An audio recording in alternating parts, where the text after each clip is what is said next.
Welcome to Comic Book Spectrum, a Rising Tide Broadcast Network production. Get ready to explore the world of comics, past, present, and future, with our panelists Eric Hawkins, Brian Rodman, and Clyde Hall. And now here's your host, Brian K. Morris.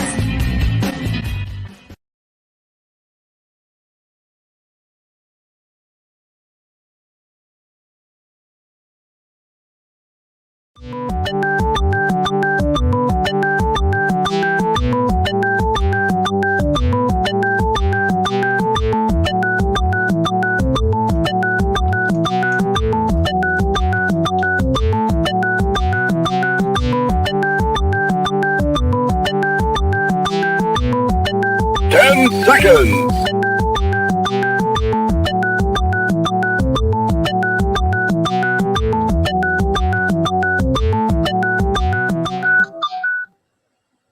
All right, this time for sure. Okay, thank you, everyone. Welcome to Comic Book Spectrum. Only the real pros mute their microphones and do it for a prolonged period of time. This is just a little hint for all of you out there. Anyway, welcome to Comic Book Spectrum, where we talk about comics past, present, and future. As always, folks, we appreciate you being here, and I'm muting everyone so I can go into my spiel. Anyway, I want to thank everyone for tuning in, and want to thank our sponsors for the evening, as always. Plasma Fire Graphics, when the look of your book matters to you.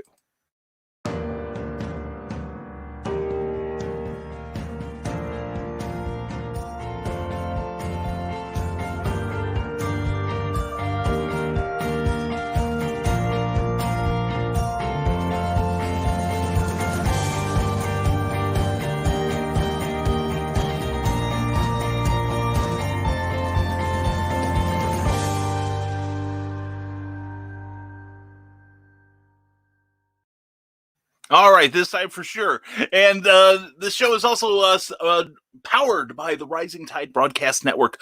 Take a screenshot of that right now, people. We've got some great shows in our under our umbrella here. We've got just tonight, we had a great TED Talks this morning, TED Talks Timepieces. That was fascinating, followed by Ted and Carl talk about cigars. Always interesting, even if you don't smoke. And then after this show, Creative as Hale, Amy Hale and her husband John will be joined by author Susan Tisdale. That is going to be a lot of fun. Susan Tisdale is a very passionate writer and activist in the romance novel field. So please stay tuned for that after the show. And then at 9 p.m. will be Stupid O'Clock with Joe Dog McKeel, Skunk Rocker, and the whole crew. They're going to have that great after-hours conversation that you'll fall in love with it. And then stay tuned afterwards for the Stupid After Show.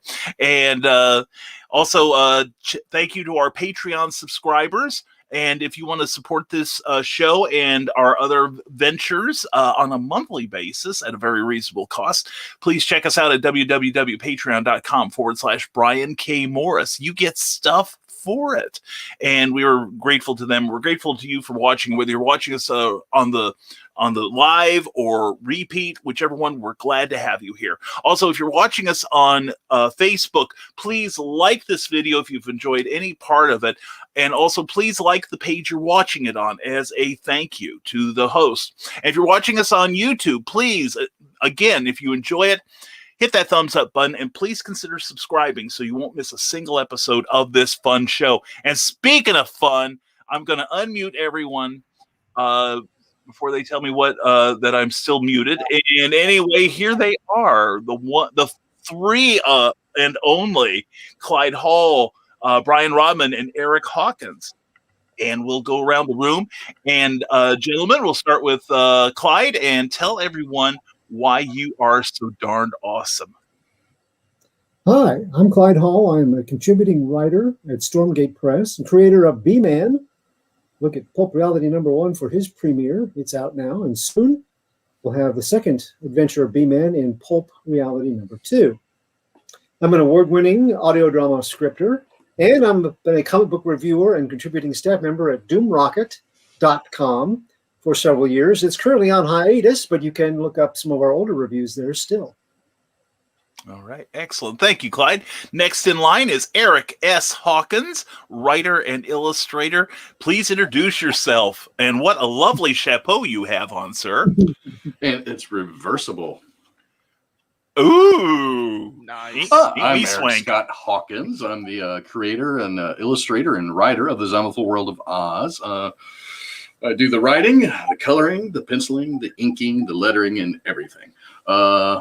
Just a freelance independent creator. That's me. All right. And bon vivant and man about town. And rounding out the crew here is Brian Rodman. Please tell everyone about your amazing self. Well, my amazing self is doing well today. I am the writer and illustrator of the horror fantasy comic book series Memoirs of an Angel. You can find that on Kickstarter live right now. Issue 7 is going. We are actually in the tail end of our second week into the campaign, and we're on stretch goal number 2. So help us get there, and you get more stuff. You can find me at brianrodman.com. From there, you can go to all my social media network or different avenues, as well as a Patreon page. And I'm also the co-host of the Dastardly Dingoes podcast, the show about all things nerdy with Jeremy Woodring and Chad Nuss. And check us out on YouTube at bit.ly/Dastingos. That's it for me. All right. Thank you very much, Brian. And I'm Brian K. Morris, publisher, editor, Facebook famous YouTuber, award-winning playwright, and former mortician's assistant. And we're glad to have you here on this Thursday, March 11th. And normally, for everyone who's watched the first 2 episodes or issues, Lord knows we have issues. Anyway, anyone who saw the first 2 issues know that we usually start out with a review of some comics that we all dug during the previous week. And I'm going to put in something here to see if I'm smart enough to do this. This could be a challenge. But anyway, we got a fantastic question from Dave Rediger last week towards the close of the show, which unfortunately we didn't have time to address. But this week we're going to forego the reviews. We'll make up for it next week. But this time we got a great question. And one's real quick, say hello to everyone here, like Ted Davies Artistry, glad to have you here. Carl Witzman, is everyone still eating dinner? Where are they all? Well, we don't know, and not sure about comment etiquette for the show, but glad you're going to be on. Well, we're glad to have you. We welcome everyone's comments. Please be a part of the conversation. And Phil Thompson, glad to see you here. And Carl, no, I'm not. I don't know what you're talking about. There must be something wrong with your computer. Saw Michaela Jade earlier, and let's see here. And Carl and Nick is sharing his dinner with us. Cindy Kep, mwah, glad to see you. CKOEPP.com. And Charles F. Millhouse of Pulp Reality. Number 1 to number 2 coming your way soon.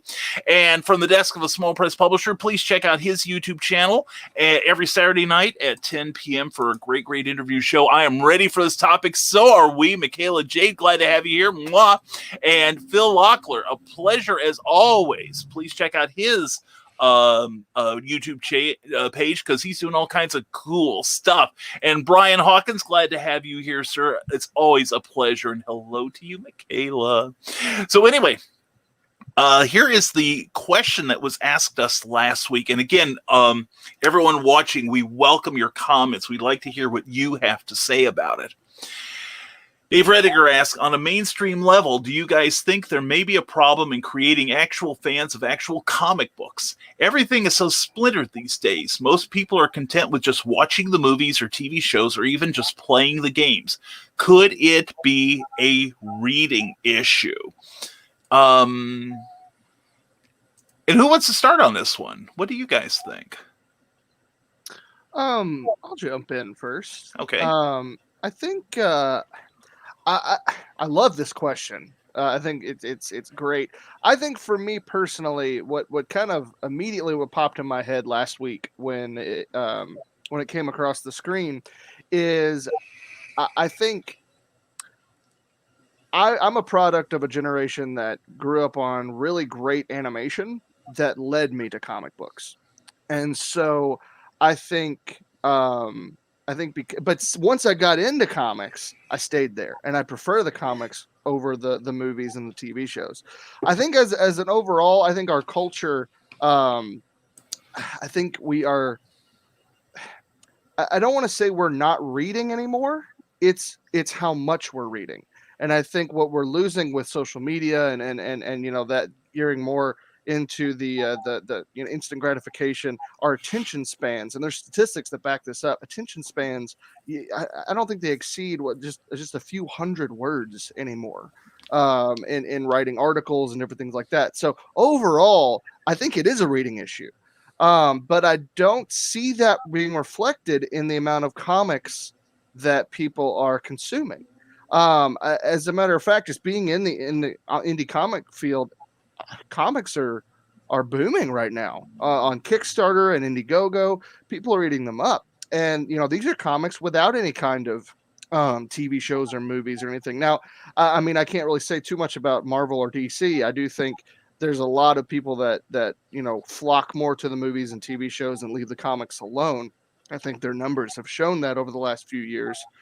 But as far as comics in general, I think it's booming. So, I think it's only going to continue that way. All right. Very good points. Very good points. Clyde or Eric, do you have anything to weigh in on here? Go ahead, Clyde. Well, I'm kind of biased on this issue because I have worked with library systems quite a bit. So a lot of the young people I know, they are really ravenous readers.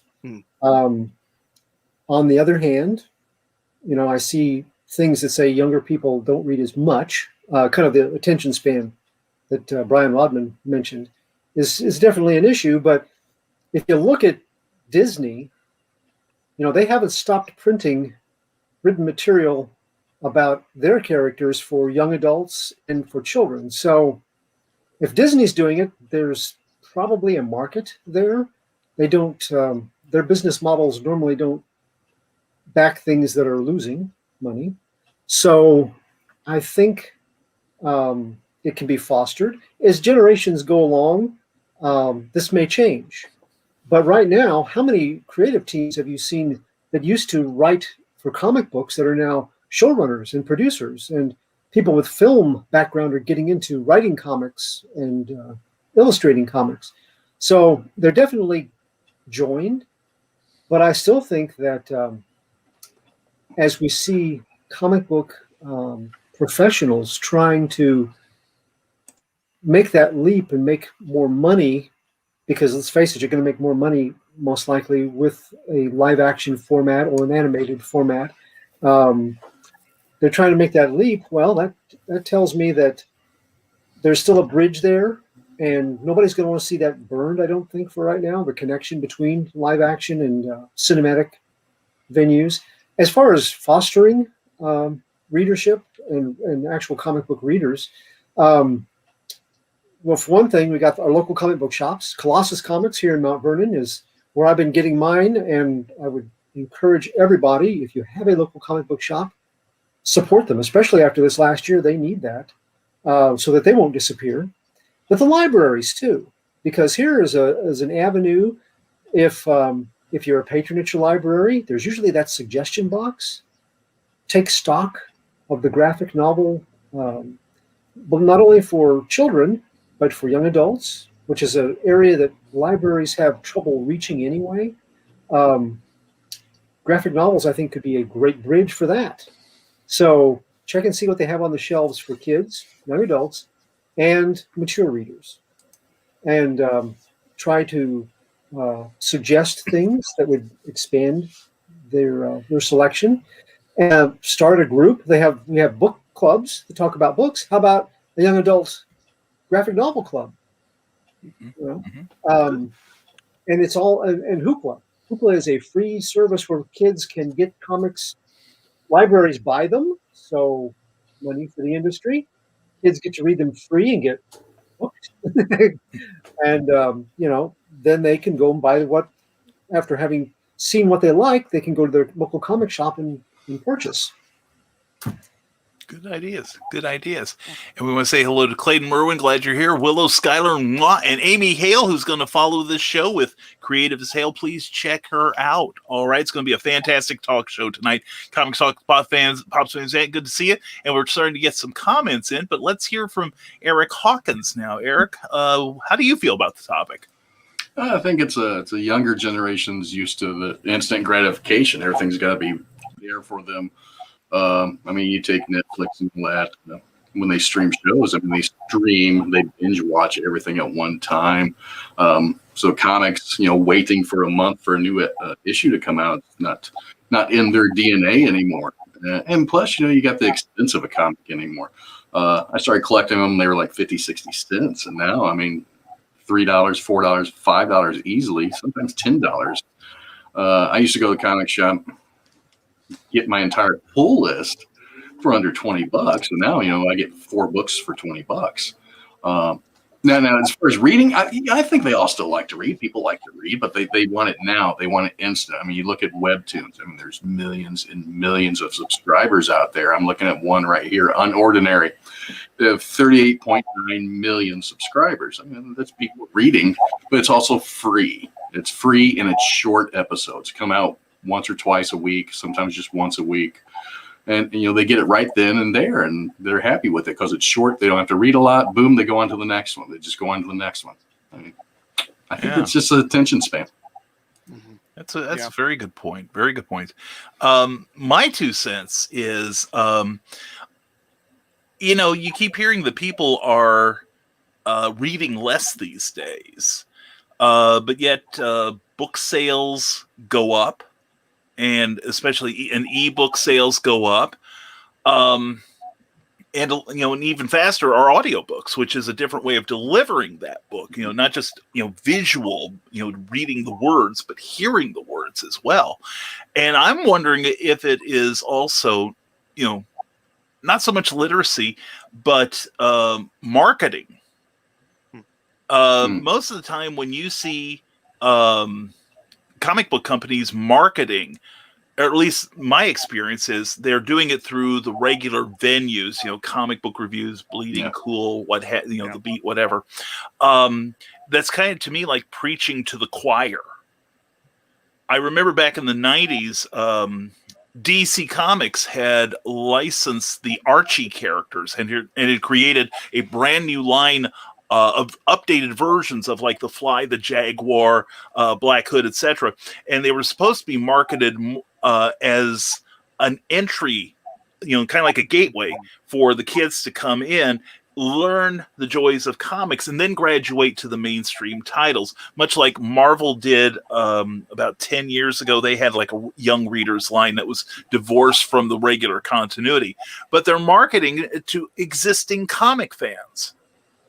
And then you take something like the New 52 from 11 years ago that I saw ads on TV for it. Yeah.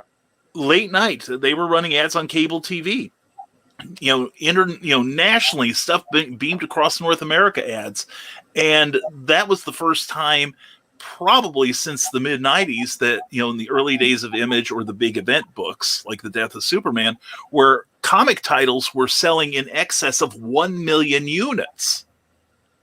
And so I'm wondering if maybe, comics need to find a way to market outside themselves. And that's, outside the existing audience, which is why I'm kind of excited by hearing that DC is looking beyond the standard, from what I hear. Yes, they're trying to push the digital thing. And I know it was about Dave's question dealt with creating actual comics. But for a lot of people, the digital are every bit as much of a comic book as what you would, get at the comic shop. So, but it is a good point about the price point too. There is, I'll reveal my age here. When I was a kid, they were 10 cents. And in fact, this book here that I had, just in case things peter out here, Infinite Frontier, this is about, this is like thick. There's a lot of pages here. I'm estimating there's probably at least 64 to 80 pages here. This thing's $6, and I've seen others that are square bound that are like $10 a piece. Mhm. Kids don't have that kind of money, whereas we could always, scrape up, the change to buy a comic book in our younger years. So I think price is part of it. And I think also marketing, that the comic companies just aren't telling people how damn cool they are. So, yeah. Well, as far as marketing, okay, my first comic I can recall getting was G.I. Joe 11. And why did I buy G.I. Joe 11? Every month, the toys were coming out, and with the toy commercials was the comic commercial as well. Mm-hmm. And the comic would spin and boom, right in your face. Go to your local wherever newsstand and buy this comic, and it's about these toys, and boom, everybody went out there. I mean, that's what made G.I. Joe successful in the early 80s, and why the comic lasted for so long was the toy line and the commercials, the cartoon, advertising all the way. Yeah, and I mean, if you look at, I'm sorry, Brian, go ahead. No, please go ahead. I was gonna say, if you look at like Teenage Mutant Ninja Turtles, as well, like, they were very, very successful indie comic, but they didn't boom until there were toys, and they made the cartoon because of the toys, which then brought people back to the comics, and then movies happened, and I mean, I'm not necessarily saying every comic should have a toy line. But no, I mean, what I agree with you, Eric. What we're all getting at here is there needs to be more means to marketing here. There needs to be. You can't just put an ad in a different comic book, because then what about it still doesn't bring in people that don't read comics. I know so many people that have backed Memoirs of an Angel, which is live now on Kickstarter, issue 7. Hashtag always promote. And don't know where you got that from. But a lot of folks that I've brought in have not read comics before. But because I'm out there proselytizing, for this to people that are my friends that are more intellectual folk, they've never picked up a comic before, and then once they did, they're like, this is really good, and now they're being introduced to other comics and other people, and they're following other people's stuff. And I think we need to be able to do that, like Brian said, on a larger scale. I mean, TV commercials, YouTube ads, things. I think one of the best things you could possibly do is create a trailer for your book and put it out there. I think, I mean, I'm working on one right now. There's so many people out there, like Jeremy Woodring at jeremywoodring.com. He's my co-host at Dastardly Dingoes. The dude does amazing work, and for cheap. And Jeffrey Hayes as well. Yep. These guys are out here creating videos to promote stuff for books, and you can take out ads and put videos attached to them. I really think there's a piece that we're missing when it comes to marketing and advertising, for sure. Yeah. And I'd also like to see more comic shops advertising. Yeah. And it's come up, I wouldn't mind if a comic shop wanted to advertise, and sponsor this show. But so many of them still have that mindset. And I've talked to a lot of them that have this mindset from the 80s and 90s that you open your door and the money will come in. But it's not that way anymore, because they've got so many competitions from other media like video games, TV, etc., that Devil's Rock and Roll, you name it. But if they would advertise themselves and make themselves a presence in the community, I'll give a shout out to Comics Cubed in Kokomo, Indiana. They sponsor a scholarship at the local high school. To help somebody, at least pay for their books or something, which can be awful expensive. But it's still, they're a part of the community. They're, making themselves, in the old days, somebody might sponsor like a, softball team or something, or Little League, whatever. But I think, I don't think I think the publishers should take a little more money and drop it into advertising. But I also don't, I don't think comic shops are off the hook either, especially if they want to survive. There's an old adage from when I used to do a lot of ad work that when times are good, you should advertise. When times are bad, you must advertise. And if they're not advertising at all. Yeah. So. Something else too, libraries. Yeah. Good point. They can look at the community and have things like, let's do a panel. Let's have people that are professionals, especially independent folks that are writers and artists, come in, have a comic book day. I know here in town, and we're a small town, but we have the Granada Theater, which is a restored and renovated theater downtown, and they are wanting to have a Comic Con at some point. And they have a local comic shop that wants to become involved. And our library, I am sure, is going to, because they've had comic book days where kids could come dressed up. So it's never a bad idea, I don't think. Economically, it's usually not very expensive to look at what libraries can help you with and do and promote. Also, I was thinking of this when writing this up too. How many times, Joe Blifstick from Dearney, Indiana, wrote this book or did this comic book, and they're selling it online and stuff, but they've got physical copies. And do you not think that your library in Dearney, Indiana, would like to have a copy of a local author's book or a local comic book book? Oh, they would love that, and that's just free advertising. It's a good promotion. I think that there's a lot of untapped potential in that kind of thing too. Yeah, I agree. Go ahead, Grant. Go ahead. I was just going to say, I want to brag on Jessamine County in Kentucky, right outside of Lexington. They do an annual Comic Con every year, and the whole, and it is wonderful. The vendors, you get a free table, and you go in, and it's all about promoting local artists, local indie creators, and it's getting involved with the kids. It's bringing people into the library. And I think if we do more things like that, and like Clyde said, if you create a book, get in touch with your library, see if they'll carry it. I guarantee you, I would be very surprised that if they turned you away, because libraries are always trying to get kids in. They're trying to get new different stuff, people interested in reading different things. Exactly. They're like the internet. They're starved for content. And speaking of librarians, here is a lady from Frankfort, Indiana, who I happen to know, Amanda Tockert. I wonder if it is because there are fewer ways to learn to read the comics. That's an excellent point, because reading them is kind of like a language unto itself. Yeah. I could never make the jump from novels to graphic because I could never get the hang of following the bubbles. I think that's an awesome point, Amanda. I really do. Because we talk about a lot about, the people that built this industry and, who created the tricks that guide the eye across a page. And not everybody, I think, takes the time to, learn those mechanics. Brian's got it. Eric's got it. But, there's a lot of, mainstream people that I'm not sure do. Yeah. Nick Tockert says, I think there is more competition with free content as a lot of great web comics and less attention on the physical format. Plus, I think a lot of the big titles are really feeling stale. That's a good point, because, they keep renumbering the comics. But imagine somebody who's trying to pick up Detective Comics right now. Oh, gosh. I think they passed like their...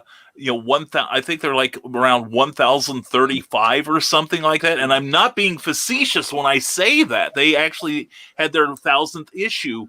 I think it was like 2 years ago, and then just fairly recently had their 1,027th to celebrate the 80th anniversary of Batman's first appearance. But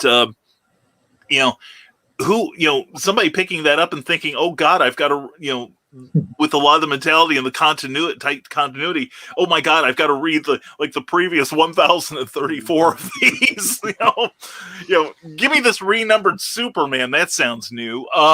Yeah. No, I think with that, issue 29. Anyway, I really do believe we're going to get away from that stuff. Eventually, I think, because we're getting into the thousands, right? And it's just like, how discouraging is that for somebody that's like, oh, I want to start from the beginning. Oh, never mind. And I really think what we're going to end up doing is it's going to be more concise stories. And I don't necessarily mean like 4 to 6 issues. I mean, like, perfect example of a grand vision that has a beginning and an end, and that's Hellboy. The Hellboy universe has its spinoffs. It has its, but there is a reading order that you can start from issue 1 of Hellboy and get to the Ragnarok ending of Hellboy. And sure, there's, there are other things you don't necessarily need to read off to the side or whatever, but there is a main storyline, and it's not as intimidating when you know that there's an end. And, you get Detective Comics, things like that just, there isn't an end. And I think we're going to get away from that just to bring more readers in. That makes a lot of sense. And Nick also follows up and says, and the economy is straining. Well, kids, you're going to get $1,400 soon to get those back issues. So head to Kickstarter and back. To follow up with something Brian was saying, like having something that has an ending. I love Black Hammer because that's kind of the way they started. Their fundamental issue that everything started off from went like 2 series, and then it was done. It was a mystery story, and they've concluded it. But they built the foundation that all kinds of other things can now flow from the Hammerverse. And I think that Jeff Lemire did a really good job of doing exactly what you just described in a very commercial format. Yeah. DC wanted to team up so that they could get the Black Hammerverse and the Justice League together. That's a sign that he was doing something right, I think. Yeah. So I see that. I mean, look at what has happened with television in the last few years. We've seen, remember when we were kids and television was 30 some episodes a season? Yeah. Whether they were any good or not, the stories. They were good at 30 some episodes. You get 100 episodes in, you got a syndication package, and it was big huzzahs. And now look at things like WandaVision just concluded its entire 9-episode arc. Yeah. Probably not going to have another. It's sort of like British TV now. Yeah. But the quality, I think, is much higher because of that. Yeah. So maybe comics will undergo a similar sort of thing, based on what you're saying, Brian. Yeah, and I think story excels more in that type of environment. When you, you just look at network television, like you said, 20 to 30 episodes a season. Well, how many of those are actually filler episodes that are just junk food? Right. Where's the meat in the storytelling? Where's the, I have all the seasons of Smallville. Loved that show when it came out. I've watched every episode multiple times. But let's be honest, some of those episodes were absolutely pointless to the larger scheme of things. Like, the good grief, when's Clark actually going to, get these pieces of this crystal together and throw it in the Arctic to make the Fortress of Solitude? You probably could have whittled that season down to about 10 episodes, and it was 22. Yeah. Very good point. Very good point. And Joe D. McPhee from the desk of a small press publisher. We're so glad you're here, Joe. Reading is only one factor. It's more or less about frequency of content. Younger audience binge on content. Most new mainstream comics are still monthly, where movies and TVs are bigger chunks. And, that's an excellent point too. And I think that's one place where web comics, I remember Mark Waid had a web comic site. Oh, this is probably about 15 years ago. And he was doing it like once a week with, his stuff. And there's some creators that are like daily with theirs, more like a newspaper, a syndicated newspaper strip. You're right, because, I think that's a very excellent point, Joe, that, like has been said earlier, and I can even relate to it. Back when I was a kid, it's like I read a comic. I don't know anything about publishing schedules. All I know is I want the next one. I was a kid then. I'm still that way, and I'm elderly. So, no, that's an excellent point, Joe. It really is. And Amanda Talker says, "Thank you, Clyde. Yes, please share the good titles with the librarians."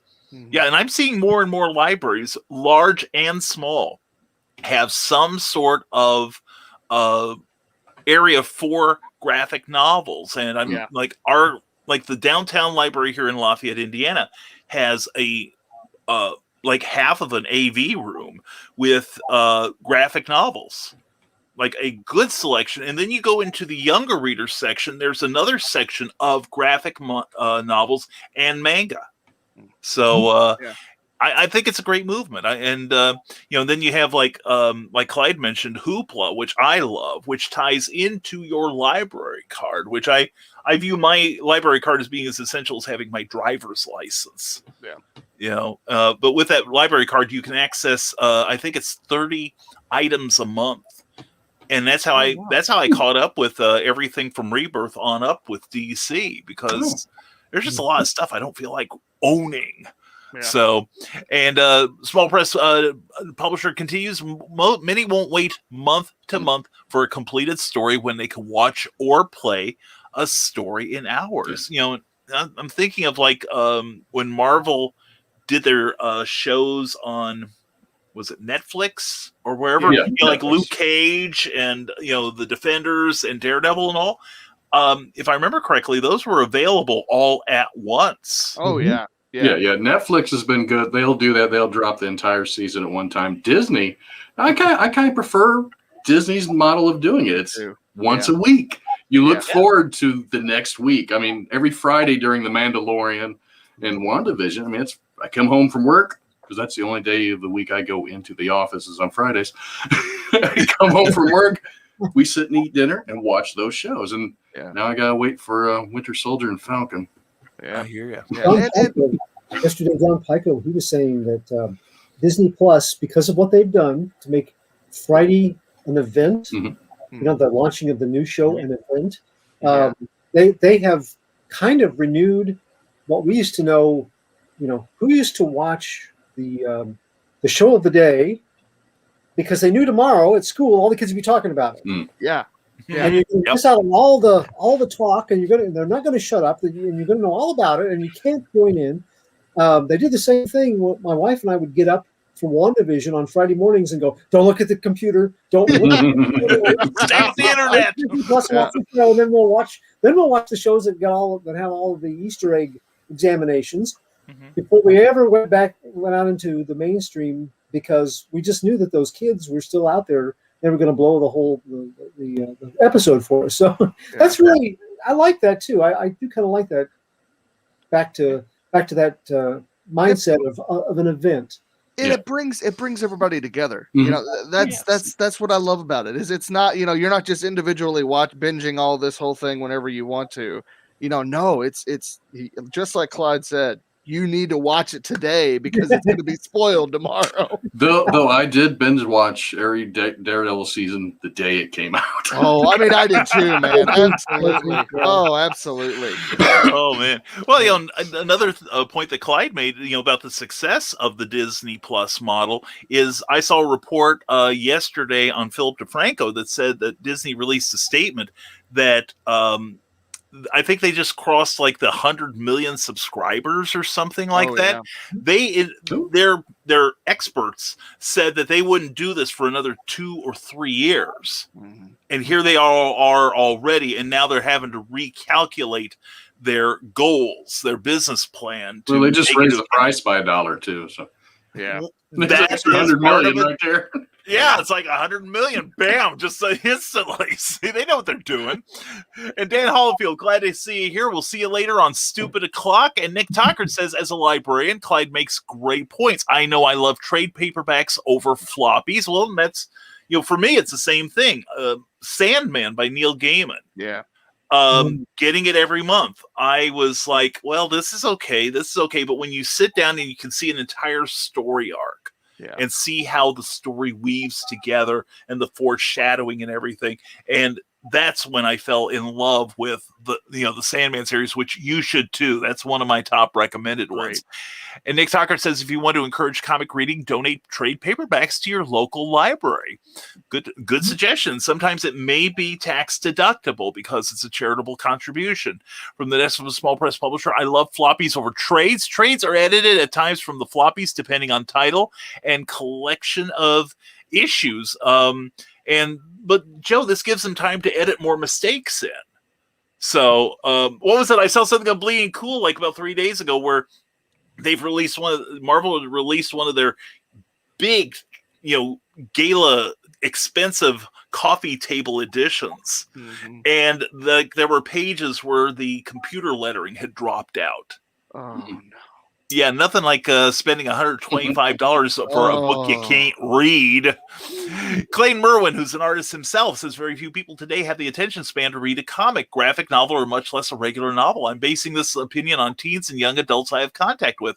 Now, and they're like Clyde, I believe it was Clyde said that there have been, was it Clyde or Eric said that there have been studies. That one of the things actually, it's, and I've read some of those studies, and this has been going on since 1969 with the introduction of Sesame Street.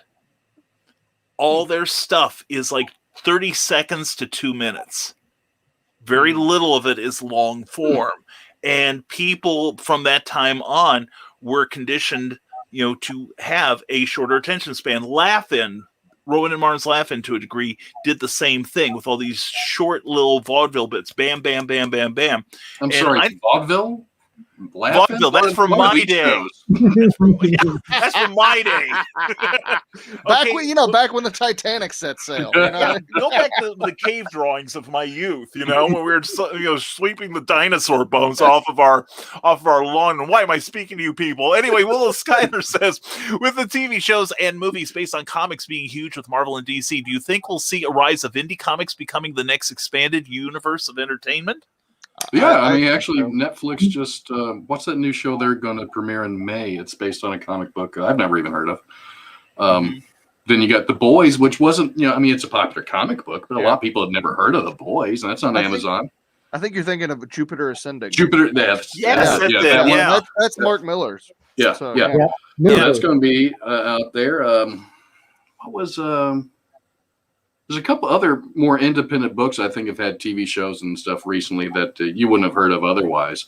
But I mean, I'm afraid a lot of people that, even though Marvel and DC have all these movies, there's a lot of people don't even know they're based on comic books. Yeah. I mean, or they do, or they know, but they don't really, don't know anything about it. I'm part of, half a dozen Wizard of Oz groups on Facebook because of the Zombiful World of Oz, my comic book. But I would tell you, over half of them don't even know Wizard of Oz is based on a book. They think it's just the movie with Judy Garland. Yeah. When I used to do back issue sales at a flea market about 15 years ago, and I had so many people come up to me and go, they're still making comic books? When we signed the book at Ghost of the Tales of Spencer. Yes, that's right. That's right. Waitress came up to us. Oh, they still make these? Yeah. Unfortunately, I guess. Yeah, we're the only ones. Nobody else. There's not a multi-billion-dollar industry out there or anything. And it's mine, and Eric's. Clyde, were you going to say something? There in the 90s, we had the period where independent books were tagged to become films, and you had The Crow, and you had The Man in Black, and Teenage Mutant Ninja Turtles, Spawn. I think we could be primed for that sort of thing again, where titles that are not, a big two, may get some treatments and some added exposure. And I think that for right now, when that happens, you're going to have people that are wanting to go back and get those issues or trade paperbacks or some kind of, even if it's online, to read what this is based on. Yeah, that's true. And just to give a shout out to my guys at Source Point Press, there's like 3 animated series in the works with Amazon Prime, with some of their books over there. So I think we're really going to start seeing indie artists, indie creators really break into the mainstream. That would be cool. That'd be cool. And I hear also that places like the San Diego Comic-Con International, there are regularly Hollywood people and other filmmakers walking up and down Artist Alley looking for something that could be transformed into a movie. In fact, Ted Davies, our friend Ted Davies, Artistry, sign up for his YouTube page, who's part of the Rising Tide Broadcast Network. He's got one of his comics being turned into a movie screenplay too. So what's this San Diego? What is it? I haven't heard of that. It's this little dinky show. Is or was? It's true. It's usually in the basement of a hotel. It's this huge virtual convention. I remember smelling those cons. Oh yeah. Yeah, that's I've been saying for months now. Why is it that we got a vaccine against the myshronomyces in like 10 months, but they still haven't done anything about con crud. I Thank think there's you. a conspiracy. Yeah, seriously?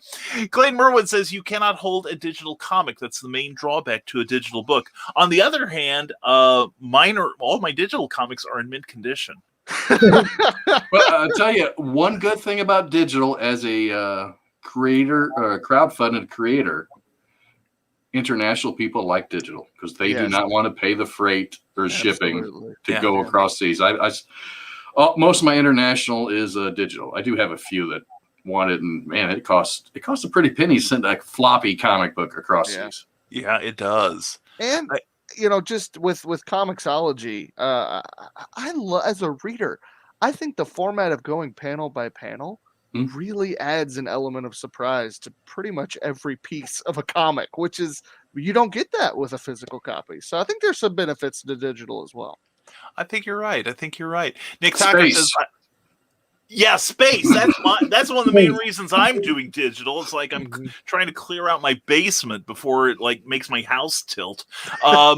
Nick Tucker says I was a poor kid, so I rarely could afford anything, and ironically, the ones I could afford were the small presses, like the Leftover Image and Top Cow. Even then, I saw the stories were more interesting.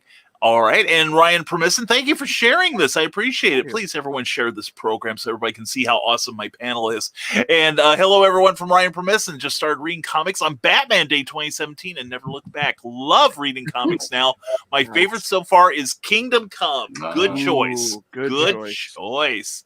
And from the desk of a small press publisher, blame the 90s, where top artists and creators were getting paid more when the added costs of printed comics due to paper costs for the comics prices. Comics went from 80 cents to $1 to $2.99 and $3.99. Yeah, inflation has been a part of it, but also in the last 40 years or so, about 45 years, before then they just got paid by the page, if they got paid at all. But then they most of the companies started paying what they call incentives, not quite royalties, but like if they stayed on a title for X number of months, or if they had an exclusive contract. But a lot of that is disappearing now with the new economy. So, Clyde, you had a point? Before we get too far away from what Clayton was saying, let me just, as an old guy, it's only slightly not as old as Brian is. Who is? I agree with Clayton. I have come from a generation where I love to be able to hold a comic. If it's an older comic, the pulp feel and the smell, it's all part of the experience. And I love that. And I will never not love that. Yeah. And I'm the same way with books, too. I like a hard copy book, but I have seen times when soldiers were deployed and they couldn't take books, but they could take, an electronic tablet and they could read, So I think that there's a definite benefit. And maybe as time goes on, the tactile will not be quite as important to people. I think it's worth preserving. And if you're somebody that's only read electronic comics, I would urge you to pick up a copy of even a modern comic just to see what it's like to weigh both and decide. I hate to see it go completely by the wayside. It may eventually, but I understand what Clayton is saying. And I also appreciate, artists that work not digitally. And Brian is just dying here. No, I just looked down to see Eric having an intimate moment. He's doing lines of pulp. Yeah, I know. Yeah, most of the time, it's got to be the older stuff that smells better too. Oh, absolutely. And how many times have you picked up a comic and gone, "This stinks"? Yeah, and with Clayton, another thing too is I do appreciate when I see people that are still using the paper and ink. That's a different skill. Not that digital comics and working digitally, coloring, that is also a great skill too. But I do appreciate people with pencil and paper doing the artwork and stuff too. So you can appreciate both, I think, in different ways. It doesn't have to be an either or. It's sort of like when people go, okay, you're a comic book fan. Okay, Marvel or DC? Yeah, Marvel or DC? Yeah. And I'm like, yes. No, it's a Chevy Ford thing. No, it's not. It's a graphic arts thing. It's the medium of graphic storytelling. Yeah. And anybody can do that well. All different companies have put out great titles, maybe not consistently, or maybe some more consistently than others, but it's an art form. It is not. I hate that whole which is the best company. Yeah. You know, but yeah, I hear you. or I hear you. or you could really throw them off, and they could be like Marvel or DC, Dark Horse. Oh, Out come the gloves. Yeah. I agree, so. Oh, and Cindy Caps, glad to see you here. It says, I've had some book trailers done, but I haven't seen that they result in conversions, which is a term in publishing or sales, rather, that, you know, from somebody who's like just checking out your stuff to a sale. That's what conversion is. I've got some great trailers, and I've had some good luck with it. So I think it varies. Ryan Permisson asks, what do you prefer, single issues or trades? Okay, we'll take a quick poll here of the panel. Who prefers single issues? Yeah. Okay, and as usual, who prefers trades? The black sheep. I know it. There's got to be one in every crowd. Apparently, I'm yours. It's purely a matter of if the first issue comes out and it doesn't hook me, I don't have to invest in the rest. If I can get a trade like in a library or something and then want to own it too, that's great. But I like being able to select based on, you know, how the thing is going and not fork out money for a whole trade if it starts off strong and goes, yeah. Yeah, for me, it's impatience. I don't want to wait for a trade to be made. Like I want to, if I see it out there, I'm like, I want to read this now. You know, I don't want to wait until, you know, the end of the year when they put all of it together. Yeah. Oh, and with how they publish them now, I mean, if you waited for a trade of Doomsday Clock, how long would you have waited? Yeah. Right. And then how upset would you have been when you got it? Yeah. Yeah. Well, you know, that's like back in the 80s. There was a series from DC called Camelot 3000, which is an incredible, incredible series. But it was like a year between issues 11 and 12. And I remember having to go back and reread the others. Yeah. I remember what was going on in 12. Well, take a look at Battle Chasers. Yeah. Issue 10 might come out soon. It's only been 20-something years. Yeah. Yeah. And what is it? Eric Larson just announced that he was he'd put out like one issue of Ant like about 10, 15 years ago, and he's finally gearing up to have it finally hit the stands. Gearing up. Good grief. But, no, Saga's doing the same thing. I mean, I don't know, what's it been, 2 or 3 years since the last issue came out? And every year they're like, it's almost ready. And then, you know, it's just dangling that carrot. And we're all like, please. Yeah, seriously. Chad Nuss, part of the Dastardly Dingoes, says, I wonder if indie creators should consider bringing on a promotional person alongside inkers, colorists, writers, etc. Actually, some do exist. I know of at least 2 of them that either consult with projects or, you know, promotion, or will handle it for them. Eric, as an indie creator, we can barely afford any of the other stuff. Yeah. There is a reason why Eric is doing all the jobs but editing. Me too. I was about to say, Chad, come on, man. Like all these things right here, I do them all because I can't afford it to give it to anybody else. But no, I mean, ideally, yes. That would that'd be wonderful. Yeah, that'd be great. Yeah, I mean, so, but yeah, you gotta to get that kind of, you know, talent alongside you. Oh yeah, seriously. That's from Small Press Publisher. Libraries are iffy. I had libraries interested in the comics we do, but they never came through with the PO to buy the books or even the paperwork for making a donation of books possible. It's a great idea, but only the good ones follow through. Only deal with the good ones. Ted Davies Artistry says, Hellboy, yeah. And I'm going to try to get as many of these comments in because we are pushing the end of the show here, and we don't want to run into Amy Hale's time. Brian Hawkins says, getting comics into more places would help. Yeah, like I think we all remember like mom and pop stores and groceries and stuff. When I was a kid, they were everywhere. Every place that had a magazine rack had comics too. The direct market kind of squeezed kids out. That's true. Amy Hale can't stay, but enjoying the show so far. Mwah, good luck with your show. Following ours, check out author Amy Hale and And please subscribe to her YouTube channel.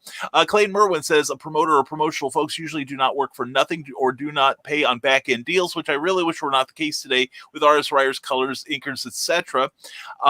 Don't we all? How many of us work for free or copies? Anyway, Cindy Kemp says, I've been told by a librarian that libraries cannot accept books that aren't bound in a particular way. Some might be fussy about that, but others, you might check with your local library or go to smaller towns that might not be so persnickety. Carl Westman said, when we were kids, comics were not made for collectors. They were pulp paper and made cheaply. Amen. The art and paper is better now, so no wonder the cost went up. They are not made for kids anymore. That's true. That's Chad Nuss, huge, yeah. yeah, seriously. Chad Nuss says, yes, I'm saying pay them just like you would pay an artist or writer. I know indie creators have limited budgets, but you can negotiate fees on some level. And the fact is, if you have like a crowdfunding campaign, they could take their percentage out of that. And some actually do. Yeah. Or you could just be like Chad and sell your body. Well, that's true. Yeah, it's been working for me. And Roberto, someone says DC ruined Neil Gaiman's Sandman and Marvel sucks and their terrible movies ruined both movies and comics. Good. Thank you for that positive outlook there. So passionately negative. I love it. I love it. Seriously. Thank you, Roboto. Domo arigato. And thank you, Kathy Jackson. Mwah to you. Willow Schuyler. Roberto, what did you not like about the movies and comics from Marvel? And what is it you were reading now that piques your fancy? Louis Launer says, gave me a shout out to all of you from St. Louis. I'm a huge original New Warriors fan. Yay. I loved all 75 issues of this series way back when. I only follow a few titles now. Still concentrating on YA fiction. Keep up the excellent work. Thank you, Louis. I appreciate that, sir. And let's see. And Philip Thompson, doing live videos to promote comic books. What do you think? I think more people ought to do it. Why do you think Ethan Van Sciver does as well as he does? Clayton Merwin says, I read somewhere that Blade, the Vampire movies series, is actually the movie that started the big push for comic-related movies. In a lot of ways, it was because it, and you could go back even to something like Superman, the movie with Christopher Reeve. Yeah. Indie comics to film is a marketing strategy that works. I'm proof. Exactly, sir. Off topic, but I have to ask, is Clyde's hat intentionally an homage to Carl Kolchak? Yes or no? Yes. It's as close as I can come without actually getting a Kolchak cap. So yes. There you go. Clayton Merwin, how Blade related groundwork for the Marvel Cinematic Universe, and there is an article on IndieWire, which is a good site. I would rely on that. So please check that out, folks. Take a screen capture of that. Andy Cordy, Shaggy, good to see you. How are you doing? Willow Schuyler, evening, Shaggy. And Camelot 3000 was great. And Spawn 28 finally came out. And Nicholas Talker says Battle Chasers excites him. And so does the comic. And Nick Talker says, an indie creator, I do everything for free or outdated programs. Yeah. And anyway, Roberto is hating on Doomsday Clock now, so I find this amazing. I really do. And Nick Talker, also, if you want paperwork to be filled out by the librarians, bring your own forms. It really is easier on everyone. Shaggy Corey says, all too willing to work for copies at cost as long as I can keep getting them for an extended period of time, such as Empire Comics Lab for some of us. Because if requested the payments, I needed to be at minimum wage. No book would ever be made. Yeah. And here we go.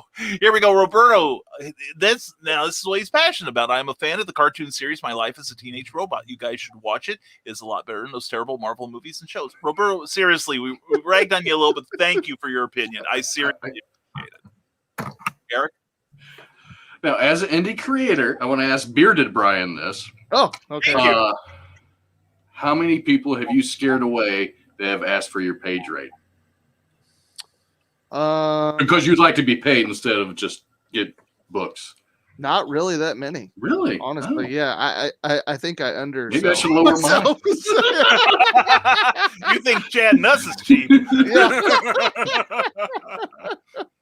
I've scared away a few. I was gonna say, yeah. I think a lot of people when they're looking for an indie artist, they don't even realize that we charge paid rates. Right, exactly. I think a lot of people don't even realize that's a thing when they're shocked or scared by it. That they think we just do it for exposure. Yeah, it's just like, oh, come on, lots of people are gonna see it. That's great. I can't feed myself with that though. Yeah. At least I get Eric work with publishers who do pay. So anyway. So anyway, we are at about 59 minutes, and folks, thank you for joining in the discussion here. It has been so much improved by your comments, and seriously, that's what we love, the interaction on topics such as this. And if you have an idea for a future show, please send it to one of us via a direct messenger on Facebook. Definitely. And we'll give it a shot. And let's see, here we go. From the small press publisher, Nicholas, if the ask is done at the comic show and you give library staff info to follow up and they don't send paperwork, it's no longer on the publisher. And Nick Tockard is astounded. We better call the EMTs for him. What artists get paid? None that I know of, and certainly, and you think they work cheap. Need to check my PayPal, see if something came through. Yeah. It's only writers that work for free because they don't have any skills to speak of. So anyway, we have just hit 1 hour. Again, thank you to everyone who participated. Now we're going to go around the room and please tell everyone how they can maintain contact with you. We'll go around the other way this time. We're going to start with Brian. Please tell everybody what you got going, where they can keep up with your amazing exploits. Sure thing. I am Brian Rodman, the author and illustrator of the Memoirs of an Angel horror fantasy comic book series. Issue 7 is now on Kickstarter. Go head over to that bit.ly link and check it out.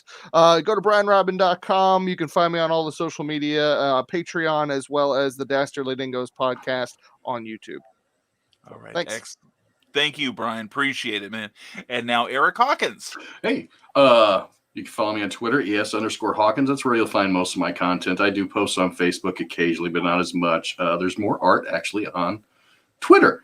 And for the Zombie World of Oz, which issue 3 will start crowdfunding end of April, I believe. I think I'm going with the end of April. And and next week, I might review this.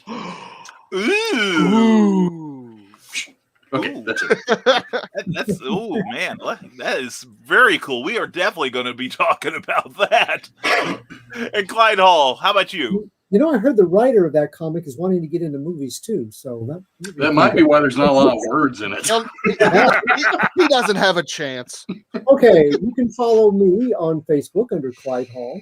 I'm also I'm on Twitter under CJ Hall 1984. And if you check out Pulp Reality #1 from Stormgate Press, my short story and the introduction of my B-Man character is in that. So you can go to Stormgate Press. It'll have a link to all of the material, including Pulp Reality #1, and soon, coming very soon, Pulp Reality #2. Most excellent. Most excellent. Thank you very much, Clyde Hall.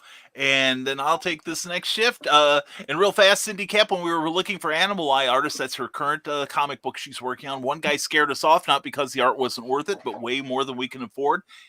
Thank you, Cindy. Clayton Merwin says, great show. Been missing watching you live lately. Clayton, we're glad you showed up. Appreciate your input here. And Willow Schuyler says, I will admit I lost interest in both DC and Marvel TV shows. I'm not a fan of teen dramas. And the bad story arcs for both Agent Carter, Gotham, and Agent Shields all but lost me with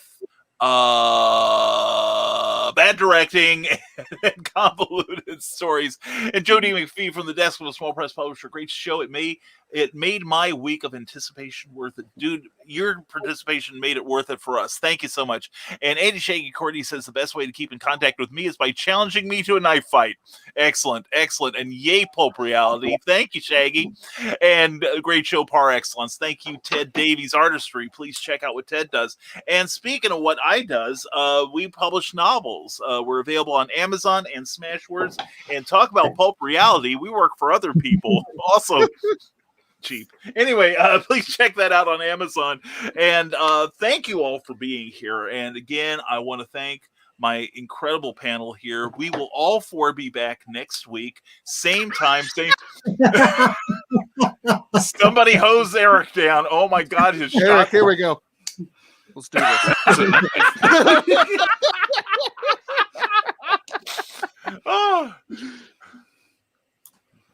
Oh, here we go. Whoa, what's Brian pulling out? We're all just...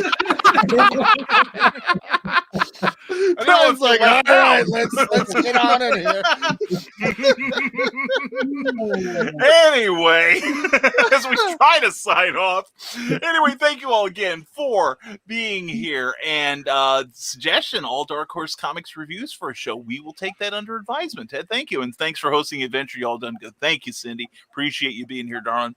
And just to let everybody know, we are part of the Rising Tide Broadcast Network. We have a slew of great shows. Amy Hale has started her show with Susan Tisdale right now. Creative as Hale. Go to author Amy Hale's page on YouTube and find that. And at 9 p.m. tonight, Eastern Time, Stupid O'Clock will be here with that great after convention hours discussion you like. You don't know where it's going. You can't remember where it started, but it's always fun. Please check out Joe Dog McKeel. Great stuff. We want to thank all of our Patreon subscribers whose ongoing support helps this program and all of our other broadcasting exploits. Please check us out on patreon.com/Brian K. Morris. And also there, take a screenshot. There is the entire Rising Tide Network agenda of shows. Please check it out. We're really proud of what we do, and we hope you find something to enjoy there too.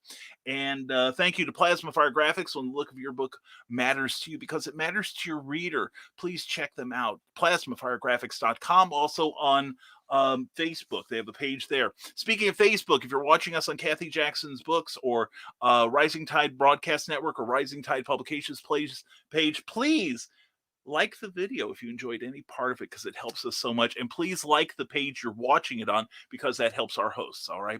And also, if you're watching on YouTube, please, if you're on the Brian K. Morris Rising Tide Publications page, please, we urge you to subscribe to this, give this a thumbs up, and also when you subscribe, please ring that little bell.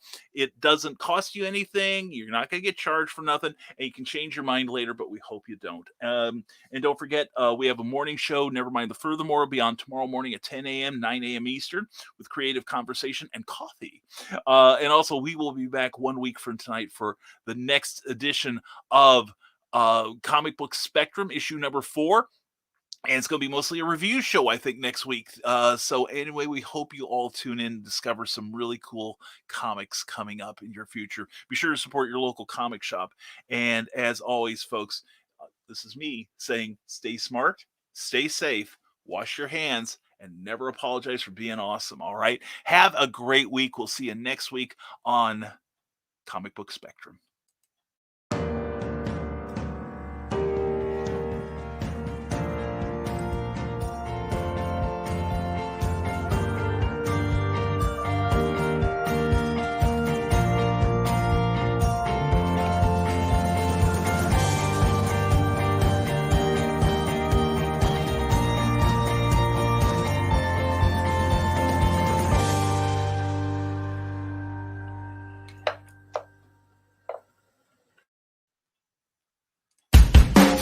Thank you for watching Comic Book Spectrum, a Rising Tide Broadcast Network production.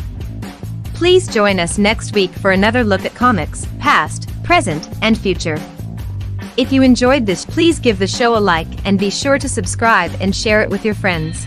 To receive our free monthly newsletter, go to www.risingtide.pub and be sure to give the Rising Tide Broadcast Network page on Facebook a like in order to receive news about upcoming shows, including Clever Title Pending, Stupid O'Clock, Clever as Hale, Comics Chaos and Sass, Tidbits and Scribbles, the Historical Fencing Guild, and Never Mind the Furthermore. See you next week.